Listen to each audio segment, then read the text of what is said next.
friends, welcome to my YouTube channel Haru and Tanu.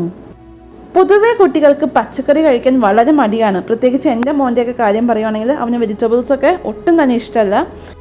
അങ്ങനെയുള്ള കുട്ടികൾക്കായിട്ട് vegetables നമുക്ക് വേറൊരു രീതിയിൽ വളരെ ടേസ്റ്റി ആയിട്ട് ഉണ്ടാക്കി കൊടുത്താൽ അവർ തീർച്ചയായിട്ടും കഴിക്കും. അങ്ങനെ വളരെ ഈസി ആയിട്ട് നമുക്ക് പ്രിപ്പയർ ചെയ്തെടുക്കാവുന്ന ഒരു സ്നാക്ക് റെസിപ്പിയാണ് ഇന്നത്തെ വീഡിയോയിൽ നമ്മൾ കാണിക്കുന്നത്. ഇതിനായിട്ട് ഒരു ക്യാരറ്റ്, ഒരു പിടി ബീൻസ്, ഒരു പൊട്ടാറ്റോ, ഒരു സവോള, ഒരു കഷ്ണം ക്യാബേജ് എന്നിവ ചെറുതായിട്ട് ഗ്രേറ്റ് ചെയ്ത് എടുത്തിട്ടുണ്ട്. ഇതിലേക്ക് നമുക്ക് ആവശ്യത്തിന് ഉപ്പ് ചേർത്ത് കൊടുക്കാം. 1/2 ടീസ്പൂൺ മുളക് പൊടി,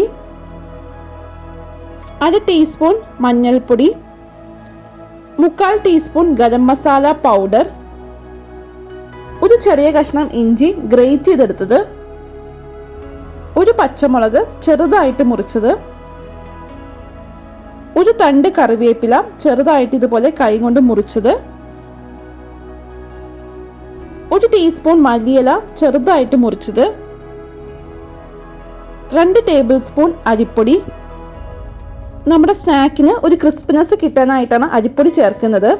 അത് പച്ചപ്പൊടിയാണെങ്കിലും വറുത്ത പൊടിയാണെങ്കിലും കുഴപ്പമില്ല. 6 ടേബിൾ സ്പൂൺ കടലപ്പൊടി.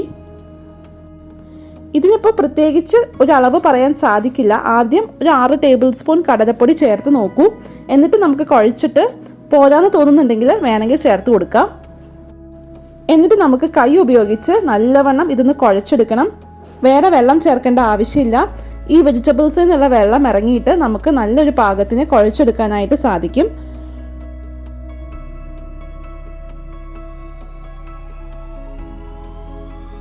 അങ്ങനെ പൊടികളൊക്കെ ചേർത്തിട്ട് ഈ ഒരു കൂട്ട് ഇങ്ങനൊരു പരുവത്തിൽ നമ്മൾ കുഴച്ചെടുത്തിട്ടുണ്ട്. ഒട്ടും തന്നെ വെള്ളം ചേർക്കാതെയാണ് ഞാൻ കുഴച്ചെടുത്തേക്കുന്നത്.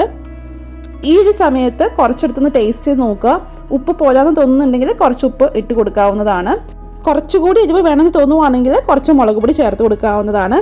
ഇനി നമുക്ക് ഇത് വറുത്തെടുക്കാനായിട്ട് ഒരു കടായി ഗ്യാസിൽ വെച്ച് ചൂടാക്കാം. വറക്കാൻ ആവശ്യത്തിന് നമുക്ക് എണ്ണ ചേർത്ത് കൊടുക്കാം. ഏത് തരം റിഫൈൻഡ് ഓയിൽ വേണമെങ്കിലും നമുക്ക് ഇതിനായിട്ട് യൂസ് ചെയ്യാവുന്നതാണ്. വെളിച്ചെണ്ണയും നമുക്ക് യൂസ് ചെയ്യാവുന്നതാണ്. എണ്ണ ചൂടായതിനു ശേഷം ഇതിൽ നിന്ന് കുറച്ച് എടുത്തിട്ട് ഇതുപോലെ പ്രത്യേകിച്ച് ഷേപ്പൊന്നും വേണ്ട, ഇതുപോലെ നമുക്ക് എണ്ണയിലേക്ക് ഡ്രോപ്പ് ചെയ്ത് കൊടുക്കാം. ഉടനെ തന്നെ ഇത് ഇളക്കേണ്ട ആവശ്യമില്ല. കുറച്ചൊന്ന് വെയിറ്റ് ചെയ്യുക. ഇതൊന്ന് മൂത്ത് വന്നതിന് ശേഷം മാത്രം ഇളക്കി കൊടുക്കുക. എണ്ണയിലേക്കിട്ട് ഉടനെ തന്നെ ഇത് ഇളക്കാൻ നോക്കുകയാണെങ്കിൽ അത് പെട്ടെന്ന് തന്നെ പൊട്ടിപ്പോകും. അത് അവോയ്ഡ് ചെയ്യാനായിട്ടാണ് കുറച്ചൊന്ന് മൂത്തതിന് ശേഷം മാത്രം ഇതൊന്ന് തിരിച്ചു മറിച്ചിട്ട് നമുക്ക് മൂപ്പിച്ച് എടുക്കാവുന്നതാണ്.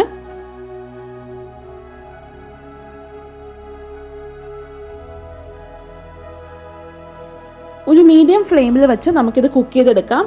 അപ്പോൾ നമ്മുടെ വെജിറ്റബിൾസ് ഒക്കെ നല്ല പാകത്തിന് കുക്കായിട്ട് കിട്ടും. അങ്ങനെ നമ്മുടെ ടേസ്റ്റി ആയിട്ടുള്ള വെജിറ്റബിൾ സ്നാക്ക് ഇവിടെ റെഡി ആയിട്ടുണ്ട്. ഇത് നമുക്ക് എണ്ണയിൽ നിന്ന് കോരാം. ഒട്ടും തന്നെ എണ്ണ കുടിക്കില്ല. ഒരു മീഡിയം ഫ്ലെയിമിലിട്ട് നമുക്കിത് കുക്ക് ചെയ്തെടുത്താൽ ഒട്ടും തന്നെ എണ്ണ കുടിക്കാതെ നല്ല പെർഫെക്റ്റ് ആയിട്ട് കുക്കായിട്ട് കിട്ടും. ഇനി ബാക്കിയിരിക്കുന്ന ഈ ഒരു കൂട്ടുകൂടി എണ്ണയിൽ ഇതുപോലെ തന്നെ ഇട്ട് വറുത്ത് കോരാവുന്നതാണ്.